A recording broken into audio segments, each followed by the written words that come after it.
চৈত্র বৈশাখ এই দুটো মাস কিন্তু শিব ঠাকুরের উপর একটা অদ্ভুত আকর্ষণ মানুষ অনুভব করে। আবার ওদিকে শ্রাবণে আমরা দেখতে পাই। তা কি, এক সময় এক ব্রাহ্মণ ও ব্রাহ্মণী, তাদের সন্তানের মৃত্যু হতো, অপমৃত্যু হতো, সন্তান জন্মের সঙ্গে সঙ্গেই তারা মৃত্যু লাভ করত। তা এমন করতে করতে ব্রাহ্মণ ব্রাহ্মণী একদিন অত্যন্ত দুঃখে, এই জীবন আর রাখবো না, কারণ শাস্ত্রে আছে পুত্রার্থে কিয়তে ভার্যা, যে তারা প্রাণ বিসর্জন দেবে বলে নদীর ঘাটের কাছে গিয়ে বসলেন।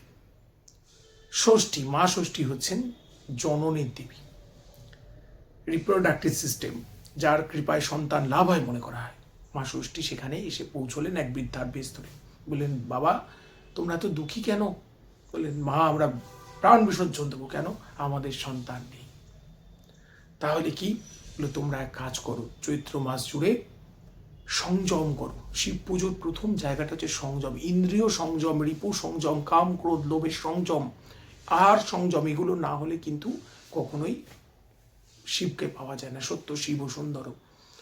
তা তখন বললেন যে তোমরা এক মাস ধরে সংযম করো, করার পর তোমরা সংক্রান্তির দিনে তোমরা এই বিশেষ তিথিতে, একাদশী তিথি কৃষ্ণপক্ষের, তোমরা মহাদেবের পুজো করো, ভোলানাথের শিবের পুজো করে মা ষষ্ঠীর একটি বাতি জ্বালিয়ে ষষ্ঠীর উদ্দেশ্যে প্রণাম করো, তাহলেই সন্তান লাভ করবে। তারা সন্তান লাভ করলো এবং তারপরেই ব্রতের কথা ছড়িয়ে পড়লো। আসল জায়গাটা হচ্ছে যে সন্তানের মঙ্গল কামনা। সন্তানের মঙ্গল কামনায় তো মায়েরা করবেই, মা তো এই জন্যই, প্রতিটা মেয়েই হচ্ছে মায়ের প্রতিরূপ। তা এইভাবেই কিন্তু এই ব্রত কথা।